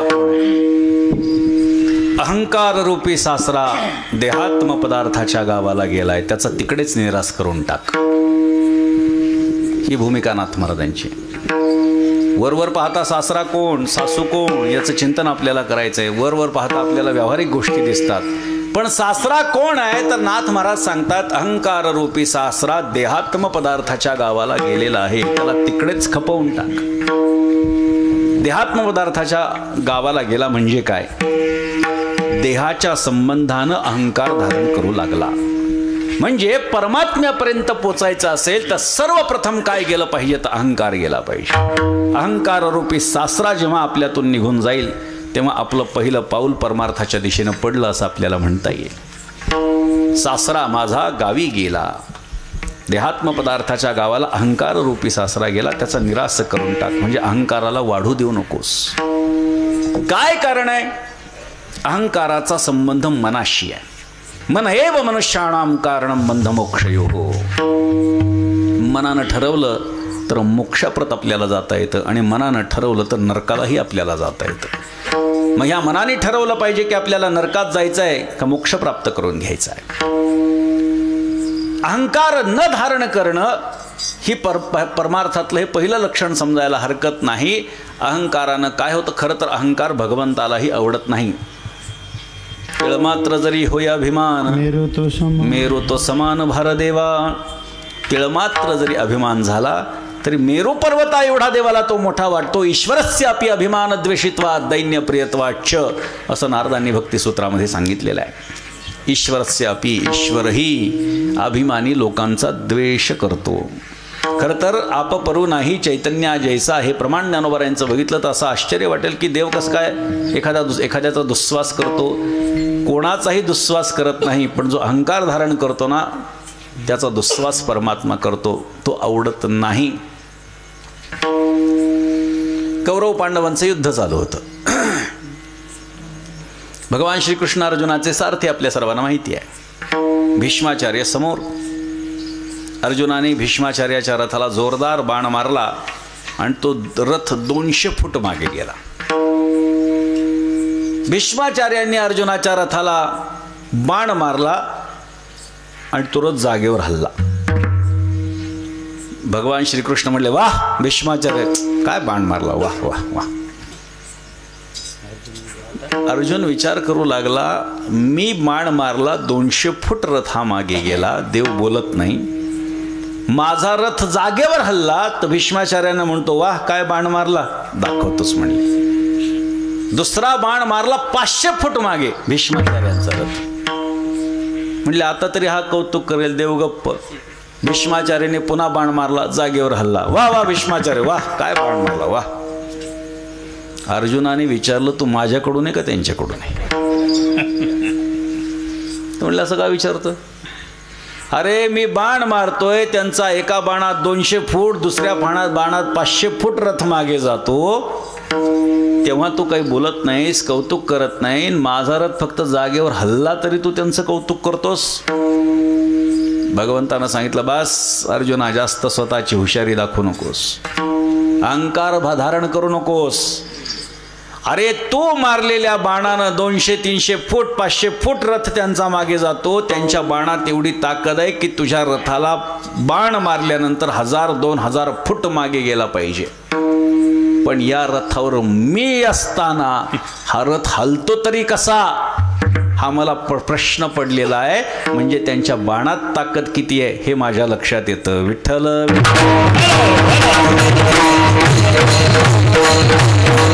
कितीतरी प्रमाणे याच्या संबंधानं आपल्याला उदाहरण याच्या संबंधानं पाहता येतात. परमात्म्याला अभिमान आवडत नाही, अहंकार आवडत नाही. अहंकार निर्माण झाला की परमात्मा कोणत्या ना कोणत्या तरी कारणाने तो आपला गर्भगलित करून टाकतो.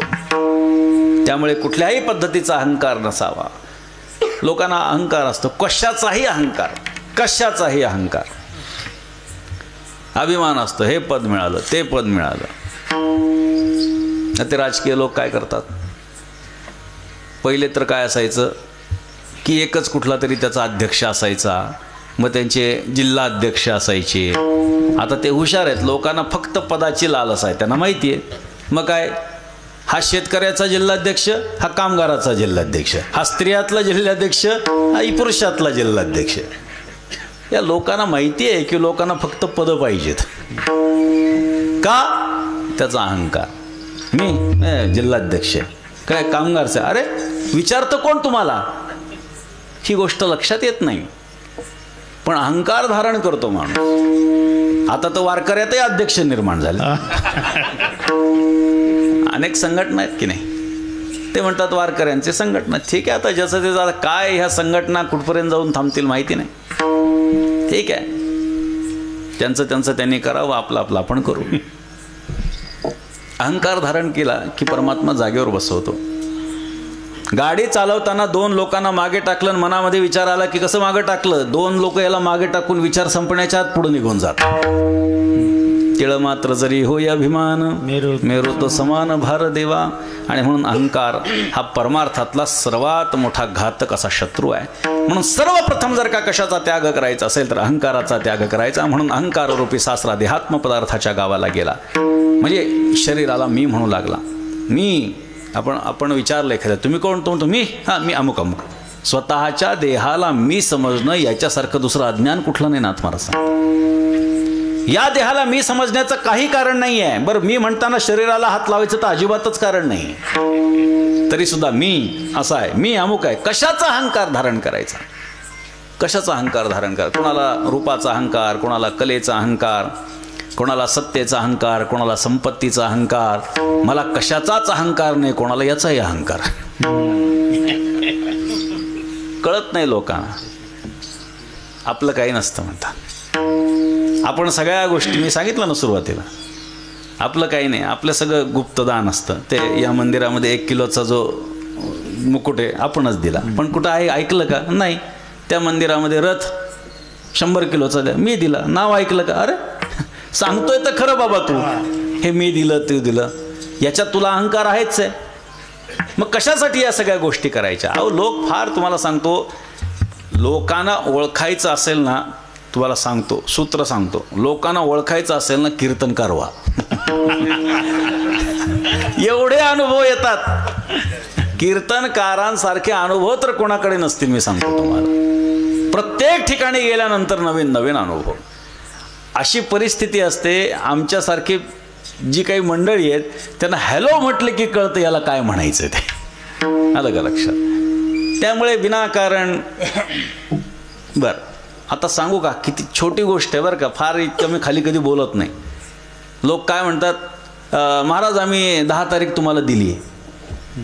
दिली म्हणजे महाराज तुम्हाला मागायला आले होते काय द्यायला? तुम्ही कीर्तनकाराची तारीख घेतली आहे.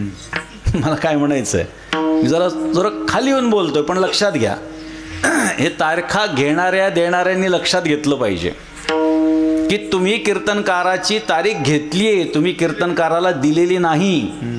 जर दिली असती तर तो तुमच्या दारात आला असता की मला तारीख द्या, हां चला ही द्या 10 तारीख, असं झालं असतं तर मग ठीक आहे. पण तुम्ही त्यांना फोन करता, तुम्ही त्यांना रिक्वेस्ट करता, 10 फोन करता की नाही नाही महाराज यावर्षी आलंच पाहिजे, आलंच पाहिजे. मग ते काहीतरी इकडून तिकडून हो म्हणतात. मग तिथे आल्यानंतर महाराजांना 10 तारीख दिली होती, भाषण.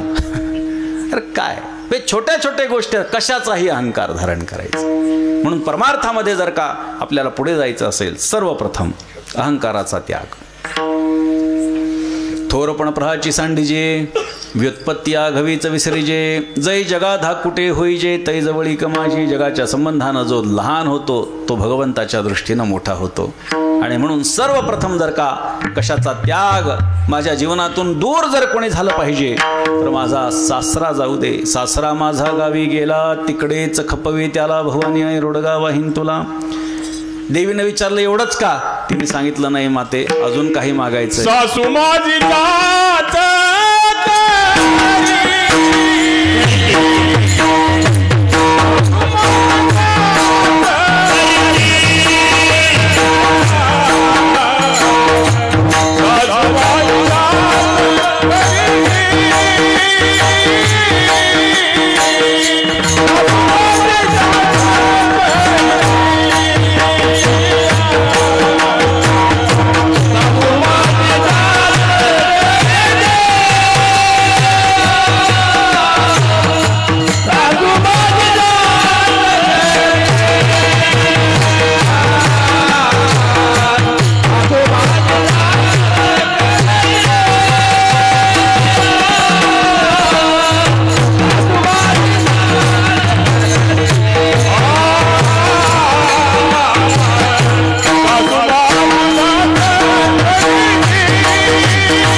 वाटत असेल लवकर दुसऱ्या चरणावर येऊन कोण सासू आहे सांगावं. सासू माझी जाच करते लवकर निर्दळीला. कोण सासू आहे? बुद्धिरूपी सासू ही आपला जाच करते.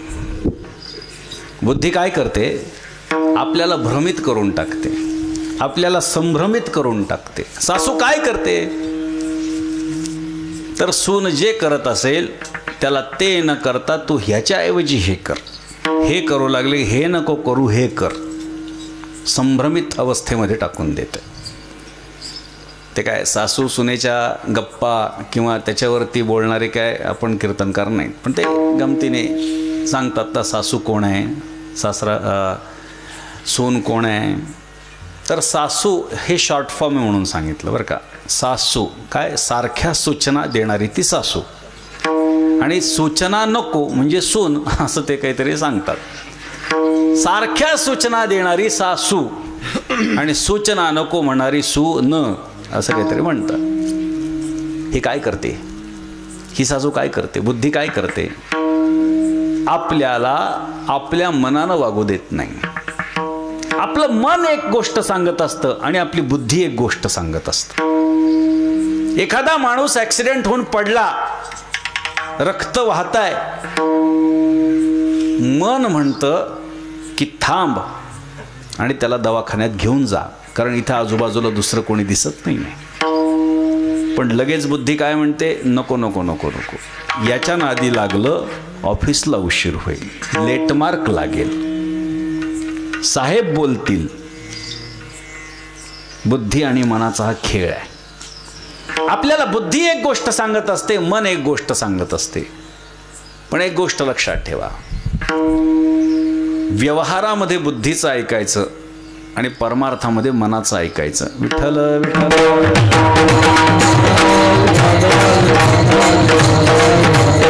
अर्थात हा व्यावहारिक उपदेश आहे बरं का.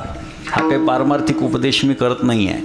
हा व्यावहारिक उपदेश आहे की व्यवहार करत असताना बुद्धी सांगते त्याच्यावरती लक्ष केंद्रित केलं पाहिजे की ही ज्या अर्थी सांगते त्या अर्थी काहीतरी विचार होणं गरजेचं आहे. उगाच मनाला वाटलं म्हणून देऊन टाकायचं असं नाही. म्हणून व्यावहारिक गोष्ट सांगितली. खरं तर सगळे निर्णय हे मनानं घेणं जास्त अपेक्षित असतं, परंतु हल्लीचा समाज असा आहे की सगळ्याच गोष्टी आपण मनानं जर का निर्णय घेऊ लागलो तर आपल्या अंगलट येण्याची शक्यता आहे. म्हणून बुद्धीचा वापर आपल्याला करावा लागतो. ही सासू काय करते? सासू माझी जाच करते, संभ्रमित करून टाकते. हे करावं का ते करावं, ते करावं का ते करावं. म्हणजे परमार्थामध्ये दुसरी गोष्ट जर कुठली बाजूला गेली पाहिजे तर तो म्हणजे संभ्रम आहे. कारण बुद्धी बाजूला झाली, उरतं काय? मन. आणि मग मन जे सांगेल ते करणं अपेक्षित आहे. आणि मनाला चांगल्या मार्गाला लावणं हे त्याचं पुन्हा कर्तव्य शिल्लक राहतं. कारण आपण बघितलं, मन एव मनुष्याणाम कारणं बंध मोक्षयोः. मनानं ठरवलं तर मोक्ष आहे आणि मनानं ठरवलं तर बंध आहे.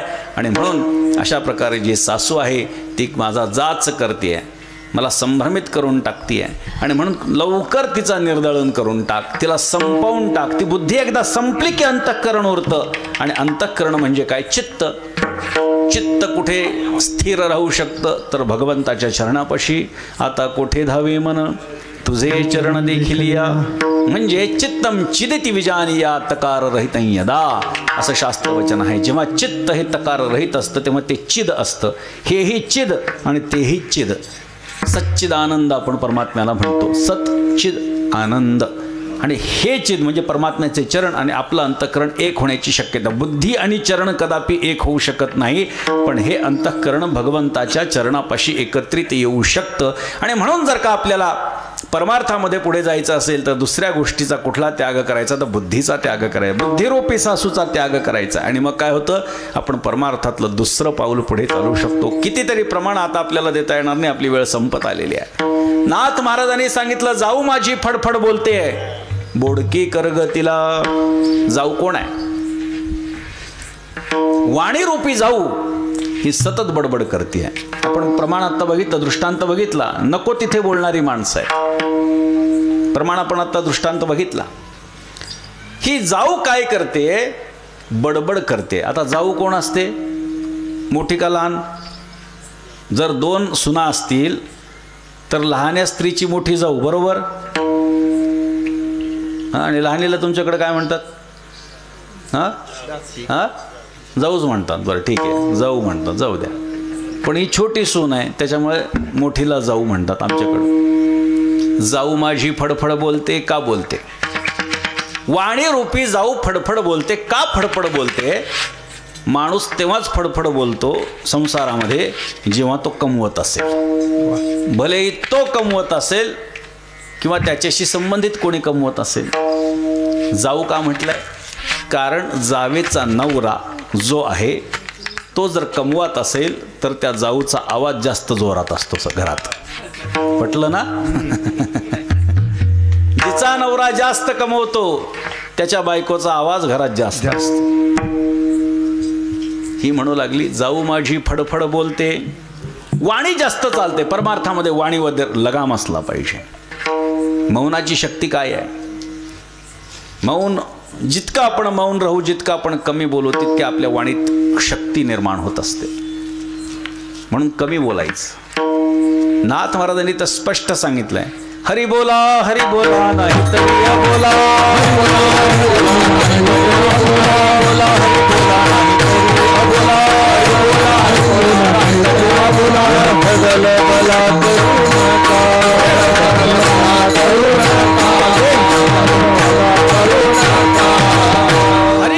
हरी बोला नाही तरी बोला, व्यर्थ गलबला करू नका. एक तर हरी बोलायचं आहे, नाही तर शांत बसायचं. सूचना देतात नाथ महाराज. म्हणजे वाणीमध्ये शक्ती काय आहे? जितकं आपण कमी बोलू तितकं आपल्या बोलण्यामध्ये शक्ती वाढत असते.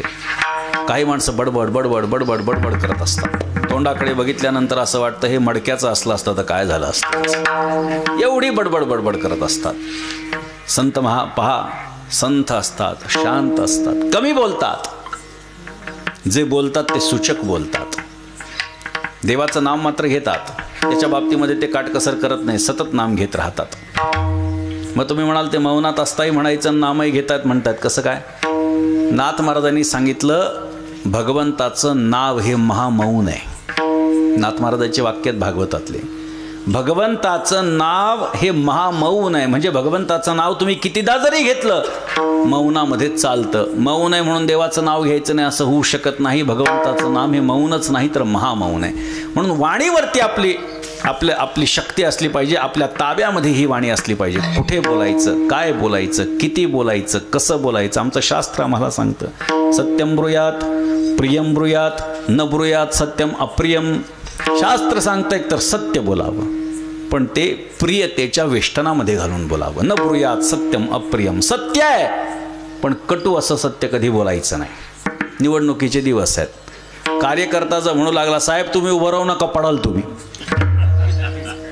चालत नाही. सत्यच आहे, तो निवडून येणारच नाही हे त्यालाही माहिती आहे आणि कार्यकर्त्यालाही माहिती आहे. पण कार्यकर्ता जर असं म्हणू लागला तुम्ही उभं राहू नका, तुम्ही पडाल, योग्य वाटणार नाही. तेच बोलायचं आहे. साहेब समोरची पार्टी जरा जास्त जोरदार आहे बरं का, आपण खूप तयारी करणं अपेक्षित आहे, नाहीतर नुकसान होऊ शकतं. काय सांगितलं? तेच सांगितलं की तुम्ही पडाल. पण प्रियतेच्या वेष्टनामध्ये सत्यम ब्रूयात प्रियम ब्रूयात न ब्रूयात सत्यम अप्रियम. माणसानं गोड बोललं पाहिजे. कमीत कमी वाईट शब्दांचा वापर करावा. काही कुठं कुठं आपण जर गेलो, काही लोकांना एवढी सवय असते महाराज, शिव्यांच्या वेष्टनामध्ये वाक्य असतं. संपुटामध्ये वाक्याच्या सुरुवातीला शिवी, मध्ये वाक्य, नंतर पुन्हा शिवी. एवढे शिव्या देतात माणसं. कुठून खजाना असतो याच्याकडे प्राप्त झालेला माहीत नाही, पण फार असतो. काही लोकांचं कुतूहल आहे, फार कौतुक वाटते, कुठून शब्द शोधून आणतात. माणसाने चांगलं बोललं पाहिजे. वाणीवरती ताबा असला पाहिजे. आणि वाणीवरती ताबा असेल, जर मुखातून परमात्म्याचं नाम सुरू झालं तर चित्त एकाग्र होऊ शकतं. ती उपासना जर घडली तर आपल्याला परमात्म्याच्या जवळ जाण्याचा योग प्राप्त होऊ शकतो. आणि म्हणून जाऊ माझी फडफड बोलते बोडकी करगतीला, अर्थात वाणी रूपी जाऊ आहे. जाऊ काय करते? नवऱ्याच्या बळावरती सगळं करते. मग एकदा नवरा मेला, उत्पन्नाचं स्रोत संपलं, आता हिची वाणी शांत झाली. लक्षात आलं? 2 चिंतन आहेत बरं का. 2 शब्द आहेत. जाऊ माझी फडफड बोलते बोडकी करगतीला. बोडकी म्हणजे तिचा नवरा जाऊ दे, मग तिचा नवरा गेला तर ती शांत होणार, कारण काहीच कमवणार नाही. आणि बोळकी करग असंही एक चिंतन करता येऊ शकतं. बोळकी म्हणजे काय, एकदा तिचे दात पडले तर बोलण्याची हिंमत करणार नाही. दातच सगळे पडले तर काय बोलते काही कळायचं कारणच नाही. राम राम म्हणले तर लांब लांब ऐकू येईल नाही का. म्हणून बोळकी करगतीला एकदा पण सांगू का, बोळकी झाली तरी बचळी बसवण्याची शक्यता आहे. म्हणून बोळकी हे काही प्रमाण, हे काही तिथला शब्द योग्य नाही. बोडकी करगतीला. भवानी आई रोडगा वाहीन तुला, नणंदेचे पोर किरकिर करते खरूज होऊ दे त्याला. नणंद कोण आहे? लोभरूपी नणंद आहे आणि तिचं हट्टरूपी लेकरू आहे. का हट्टरूपी लेकरू? आणि त्याला खरूजच होऊ दे का म्हटले नाथ महाराज? सर्दी होऊ दे त्याला, ताप येऊ दे त्याला, कावीळ होऊ दे त्याला, कोरोना होऊ दे त्याला, असं का नाही म्हटले? त्याचं कारण असं आहे, हट्ट म्हणजे काय, लोभरूपी जी नणंद आहे तिचं हट्ट रूपी लेकरू जे आहे ते सतत हात पुढे करतं. हट्ट जेव्हा होतो, हट्ट म्हणजे काय, एखाद्या गोष्टीच्या प्राप्तीची इच्छा, म्हणजे एखाद्या गोष्टीची मागणी. मग मागणी करायची असेल तर हात पुढे असतो का मागे असतो? पुढे. हात पुढे आला, मागण्याची इच्छा निर्माण झाली की लगेच खरोज यावी, म्हणजे हात मागे यावा. याच्यासाठी खरोज होऊ दे त्याला. म्हणून लोभ निर्माण होऊ नये, जीवनातून लोभ निघून जावा, हट्ट निघून जावा. म्हणजे काय होतं, परमात्म्याच्या आणखी आपण निकट जातो.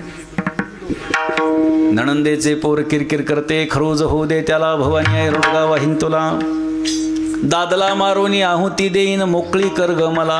आता एक गंमत बघा, इथे सगळ्या गोष्टींना देवीला जबाबदारी सांगते की बाबा तू सासऱ्याला असं कर, सासूला असं कर, जावेला असं कर, नणंदेच्या लेकराला असं कर.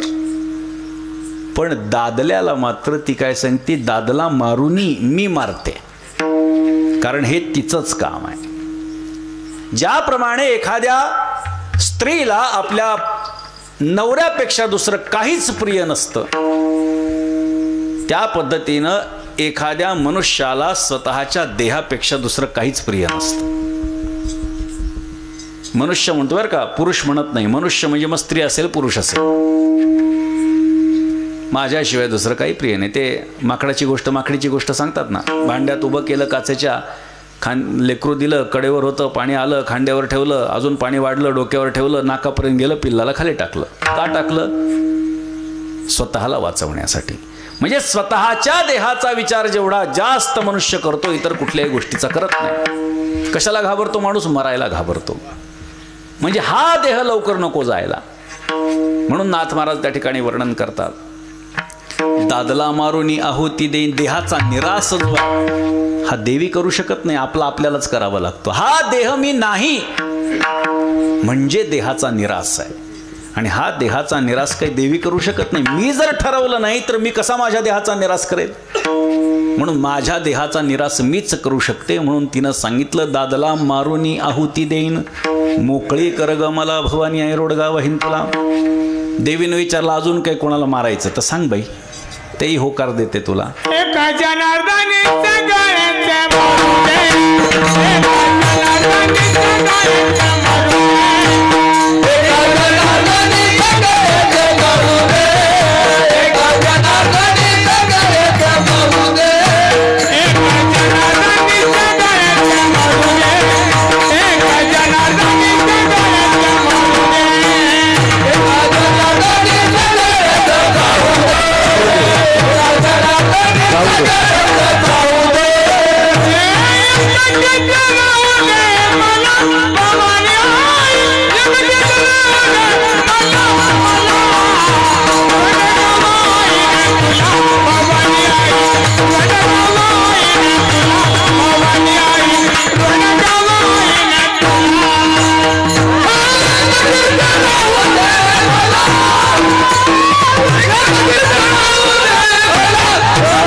सगळेच जाऊ दे, एकटीच राहू दे मला, परमार्थ हा एकट्याचा आहे. परमार्थ हा एकट्याचा आहे.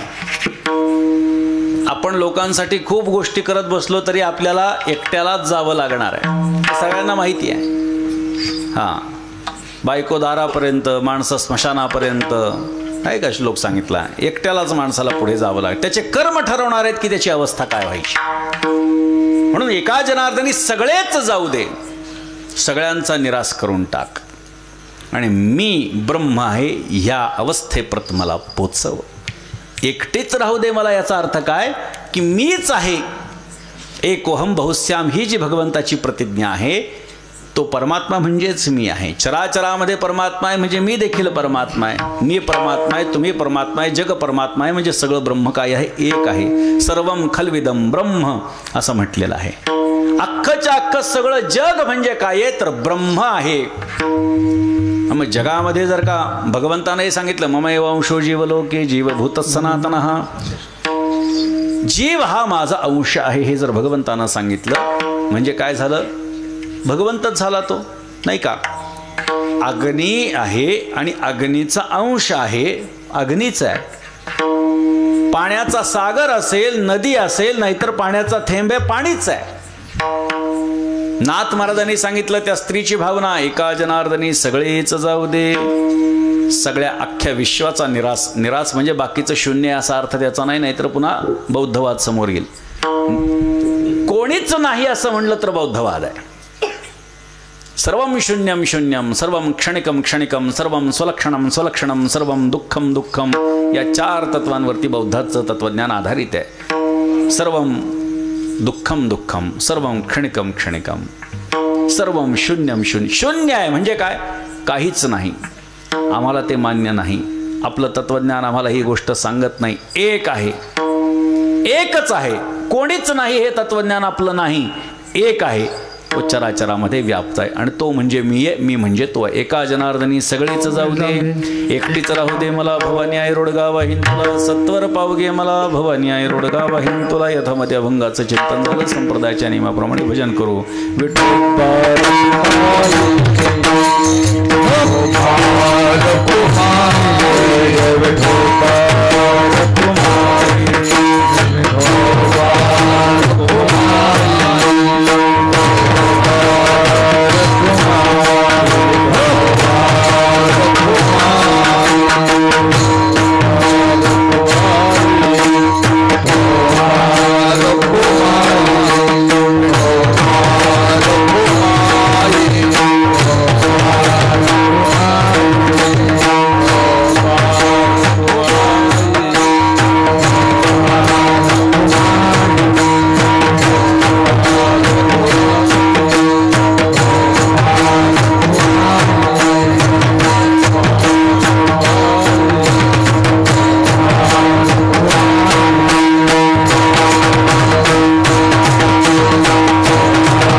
विचार आपण केलाय.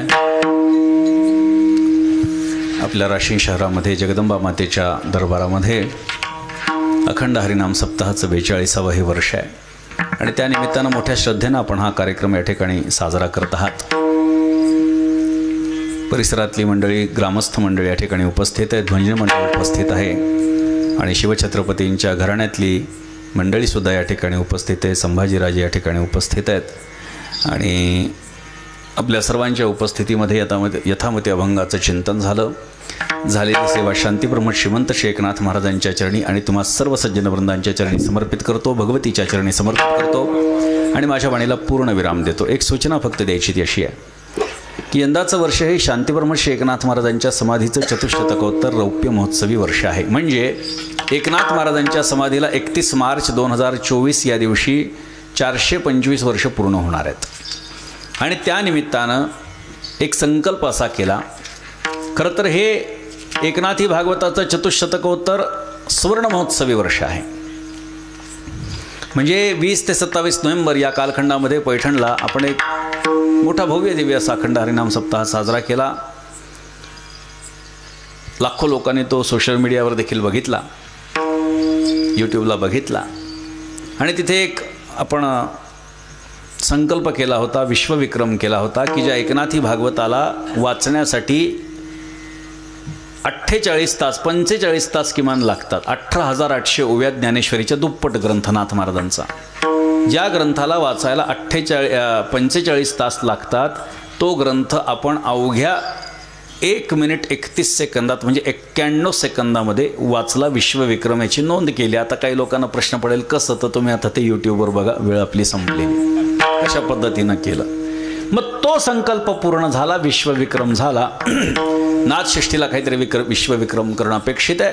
आणि म्हणून महाराष्ट्राच्या इतिहासात आजपर्यंत जेवढी मोठी दिंडी निघाली नाही तेवढी दिंडी जी आहे ती पैठणला नाथषष्ठीच्या निमित्तानं पैठणला सकाळी 9 वाजता गावातल्या नाथ मंदिरापासून समाधी मंदिरापर्यंत निघणार आहे. त्यामुळे याच्यामध्ये जी काही टाळकरी मंडळी असतील त्यांनी जरूर यावं. आपल्या परिसरातल्या बऱ्याच दिंड्या ह्या पैठणला येतात याची मला कल्पना आहे.